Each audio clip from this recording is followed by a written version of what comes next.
محمد اور ابراہیم جیسے ہی دربار نے سنا سر سے امامہ پھینک کر بچوں کے قدموں پہ گر گئے. اپنے ہونٹوں کو بچوں کے قدموں سے مل رہا تھا, چوم رہا تھا بچوں کے قدم. اور سنیں گے آج جوڑ کر کہتا ہے شہزادوں مجھے معلوم نہیں تھا کہ تم آل محمد کے گھرانے کے بچے ہو. شہزادوں اتنا مجھ پر کرم کر دو کہ قیامت میں زہرا سے شکایت نہ کرنا, میری شکایت فاطمہ زہرا سے نہ کرنا. مجھے معلوم نہیں تھا کہ تم آل زہرا ہو, تم آل علی ہو, تم آل رسول ہو. جاؤ شہزادوں, یہ زندان کا دروازہ کھلا ہوا ہے, جاؤ, یہ سیدھی راہ جا رہی ہے کوفے کی اس سڑک پر جو سڑک مدینے کی طرف جاتی ہے. کہا کہ تیرے ساتھ کیا ہوگا؟ کہا اب جو کچھ ہو میں بھگت لوں گا, چاہے میرا سر تن سے کٹ جائے, اب مجھے پرواہ نہیں ہے. میرے لیے سب سے بڑی شفاعت یہ ہے کہ میں تمہیں آزاد کر رہا ہوں اور میں نے تمہیں مدینے کی راہ پر لگایا ہے. ننھے ننھے شہزادے کیا پتا کہ کوفے کی کون سی گلی کہاں جاتی ہے. رات بھر کوفے ہی میں بھٹکتے رہے. صبح ہو گئی تو دیکھا کوفے ہی میں, کوفے سے باہر ہی نہ نکل پائے. دونوں ایک دوسرے کے گلے سے لگے, چاروں طرف دیکھنے لگے. کہا کہ ایسا نہ ہو کہ کوئی شقی آ جائے اور ہمیں گرفتار کر لے. دریا کے کنارے ابھی تقریباً 20 دن ہوئے ہیں کہ میں کربلا محلہ سے واپس آیا ہوں. میں جب بھی مسیب کے علاقے میں جاتا ہوں اور سڑک سے دائیں طرف دریا نظر آتا ہے اور اس دائیں طرف دریا کے پشت کی طرف 2 چھوٹے چھوٹے گنبد نظر آتے ہیں. یقین کرو کلیجہ کٹ جاتا ہے, کلیجہ کٹ جاتا ہے کہ کہاں مدینہ اور کہاں مسیب, کہاں کے شہزادے کہاں پہ رہ رہے ہیں. انتظار کرتے ہیں شہزادے کہ کوئی زائر آ جائے.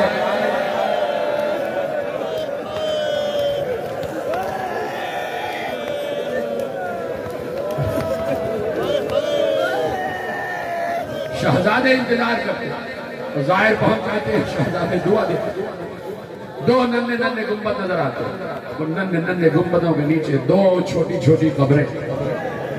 دل کٹ کے رہ جاتا ہے, کلیجہ چھلنی ہو جاتا ہے. یقین کریں وہ شہزادے چلے رات بھر. صبح آئی, دریا کے کنارے ایک درخت تھا, اس درخت پہ چڑھ کے بیٹھ گئے تاکہ رات آئے گی تو دوبارہ نکلیں گے اور راستہ تلاش کریں گے. ایک کنیز آئی, دریا سے پانی بڑھ رہی تھی. اس نے پانی میں 2 چاند سے چہروں کے عکس دیکھے. اب جو گردن اٹھا کے دیکھا تو دیکھا 2 چاند سے شہزادے درخت پر بیٹھے ہوئے ہیں. اس نے کہا بچوں کہاں بیٹھے ہوئے ہو؟ کبھی درخت کمزور بھی ہوتا ہے, اگر گر گئے تو زخمی ہو جاؤ گے, نیچے آ جاؤ. بچوں نے پہلی مرتبہ پیار بھرا لہجہ سنا, پیار بھرا لہجہ سنا. بچے درخت سے نیچے آ گئے. کہ کون ہو, کس کے لال ہو؟ ہماری ماں کا کلیجہ تڑپ رہا ہوگا. ایک بار کنیز کو دیکھ کر کہا ہم سفیر حسین کے بچے ہیں, ہم بیٹے ہیں مسلم ابن عقیل. کنیز نے کہا کہ میری جو مالکہ ہے وہ چاہنے والی ہے آل محمد, چلو وہ تمہارا استقبال کرے گی. بچے دونوں آ گئے. جیسے ہی مومنہ نے سنا یہ مسلم کے بچے ہیں, قدموں پہ گری اور کہتی ہے اللہ ہے میرے گھر کا مقدر. فاطمہ زہرا کے گھر کے بچوں کے قدم میرے گھر میں آ گئے. گھر میں بچوں کو لے کے آئی, نہلایا دھلایا, کھانا کھلایا. بھوک کس کو لگی ہوئی تھی, دونوں بچے تڑپ رہے تھے کہ کسی طریقے سے گھر پہنچ جائیں ماں باپ سے ملنے. کیا پتا کہ ماں کہاں پر ہے اور باپ کے ساتھ کیا ہوا. بچے کیا جانے کہ اس وقت ماں کہاں پر ہے, ماں کس ظلم کا شکار ہے. بچوں کو کیا معلوم کہ ماں کے ہاتھ رسیوں سے بندھے ہوئے ہیں. اجرکم اللہ. بچوں کو کیا معلوم کہ مسلم کا سر تن سے کٹ چکا ہے, نہ باپ ہے نہ ماں ہے. بچوں کو حجروں میں سلا دیا. اس عورت کا داماد حارث ملعون نصف شب کو بڑے غصے میں آیا, دروازے کو دھکا مار کے کھولا, غصے میں آیا. اس مومنہ نے کہا غصہ کیوں کرتا ہے؟ کہ 3 دن ہو گئے مسلم کے بچوں کو تلاش کر رہا ہے. ابن زیاد نے کہا تھا کہ انہیں گرفتار کر کے لے آئے. 3 دن ہو گئے ادھر سے ادھر بھٹک رہا ہوں, 2000 درہم مجھے انعام ملے گا, بچے کہیں مل نہیں رہے. مومنہ نے کہا کہ ارے کیا ملے گا تجھے ننھے ننھے بچوں کو گرفتار کر کے, وہ آل محمد کے گھرانے کے بچے ہیں, بھول جا اس خیال کو, اپنے ذہن سے نکال دے. نہیں مجھے انعام چاہیے. 2000 درہم ابن زیاد نے اعلان کیا، مجھے کھانا دو۔ کھانا اس کے سامنے لگایا گیا، بچے حجرے میں سو رہے تھے، بچوں نے سوتے سوتے ایک ہی خواب دیکھا، خواب دیکھنے کے بعد چونک کر جاگے، ایک دوسرے سے گلے مل کے رونے لگے، دونوں نے ایک دوسرے کو خواب بیان کیا کہ بھیا ہم نے خواب دیکھا ہے کہ رسول اللہ کی بزم سجی ہوئی ہے، اس بزم میں جناب فاطمہ زہرا بھی بیٹھی ہوئی ہیں، اس بزم میں علی مرتضیٰ بھی بیٹھے ہوئے ہیں، حسن مصطفیٰ بھی بیٹھے ہوئے ہیں، چچا حسین بھی بیٹھے ہوئے ہیں، ایسے میں اس بزم میں ہمارے بابا مسلم آ گئے۔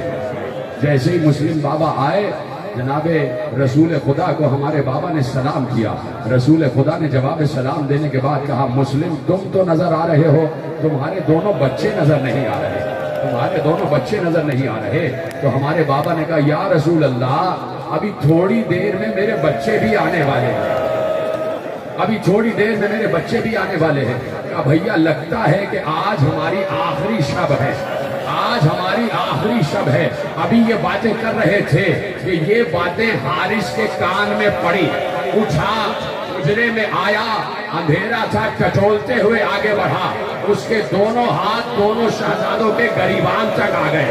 ایک بار گریبان پکڑ کے کہتا ہے کون ہو، کیوں بیٹھے ہو؟ کہا ہم مسلم ابن عقیل کے بچے ہیں۔ جیسے ہی سنا مسلم کے بچے ہیں، گریبان سے ہاتھ ہٹایا، بالوں پر ہاتھ ڈالا، دونوں بچوں کو بالوں سے گھسیٹتا ہوا بیچ صحن میں لے کے آیا، ستون صحن سے دونوں بچوں کو باندھا، رسیوں سے ہاتھ باندھ دیے گئے، رات بھر بچوں پر تشدد کیا۔ صبح آئی، بچوں کو لے کر چلا، دریا کے کنارے لے کر چلا، کہا تم دونوں کی گردنیں کاٹ دوں گا۔ تلوار نے آم سے نکالی، بچوں نے برہنہ تلوار کو دیکھا، بچے خوفزدہ ہو گئے۔ ایک بار رو کر کہتے ہیں ظالم ہمیں مار نہیں، ہمیں مار نہیں، ہمیں زندہ لے چل گرفتار کر کے ابن زیاد کے دربار میں۔ کہا نہیں مجھے انعام چاہیے، میں تمہاری گردنیں اڑا دوں گا، 2000 درہم چاہیے۔ کہا اچھا ایسا ہی ہے تو ہمارے بال کاٹ لے اور ہمیں غلاموں کے بازار میں بیچ دے، وہاں اچھی قیمت مل جائے گی۔ کہا نہیں مجھے انعام چاہیے، ابن زیاد سے انعام چاہیے۔ کہا اچھا اس سے زیادہ انعام دلا سکتے ہیں، تو ہمیں مدینے پہنچا دے، تو ہمیں ہمارے گھر پہنچا دے، وہاں اس سے زیادہ انعام دلائیں گے۔ کہا نہیں مجھے انعام چاہیے۔ شیطان نے اس پر حلول کیا ہوا تھا، کہا کہ میں تمہاری گردنیں کاٹوں گا۔ کہا اچھا کچھ بھی نہیں کر سکتا تو اتنی اجازت تو دے کہ 2 رکعت نماز پڑھ لیں۔ بچوں نے 2 رکعت نماز پڑھی، 2 رکعت نماز پڑھنے کے بعد بچوں نے دعا کے لیے ہاتھ بلند کیے، یا احکم الحاکمین احکم بیننا و بینہ بالحق، پروردگار اے بہترین فیصلہ کرنے والے، اس ظالم اور ہمارے درمیان جلد فیصلہ کر، حق کے ساتھ فیصلہ کر، جیسے یہ ہم پر تشدد کر رہا ہے پروردگار ایسے ہی فیصلہ کر۔ بس یہ دعا ختم ہوئی تھی کہ محمد کے قریب گیا، محمد کی گردن پر چھری چلایا ہی چاہتا تھا کہ ابراہیم نے محمد کی گردن پر گردن رکھ کر کہا میرے سامنے میرے بھائی کو نہ مار، میرے سامنے میرے بھائی کو نہ مار۔ ابراہیم کی گردن پکڑی تو محمد نے ابراہیم کی گردن پہ گردن رکھ کر کہا میرے سامنے میرے بھائی کو نہ مار۔ کیا کرتا؟ ایک بار محمد کے سر کو بالوں سے پکڑا، محمد کو زمین پر لٹایا، ابراہیم دیکھ رہا ہے، محمد کے گلے پر چھری چلی، گلا تن سے کٹا، گلا تن سے جدا ہوا، گلے کو زمین پر رکھا، محمد کے لاشے کو اٹھایا، ماتم کرو ماتم، محمد کے جسم کو اٹھایا، فرات میں پھینک دیا، فرات کی سطح پر جسم آیا، جسم رکا ہوا تھا، جسم رکا ہوا تھا، جیسے انتظار کر رہا ہے۔ سنو گے جملہ؟ ہاں تمہیں قسم ہے چادر زہرا کی، سینے پہ ہاتھ رکھو، میں بھی ماتم کر رہا ہوں، تم بھی ماتم کرو۔ اب جو حارث فرات سے واپس آیا، اس نے دیکھا کہ ابراہیم کی گود میں محمد کا کٹا ہوا سر ہے۔ کیا سن رہے ہو؟ ہاتھ اٹھاؤ، سینے پر ہاتھ مارو، سر پر ہاتھ مارو۔ ابراہیم کی گود میں محمد کا کٹا ہوا سر ہے۔ کبھی وہ بھائی کی زلفوں کو پیار کرتا ہے، کبھی وہ بھائی کے رخسار چومتا ہے، کبھی وہ بھائی کے کٹے ہوئے سر کی پیشانی کو چومتا ہے۔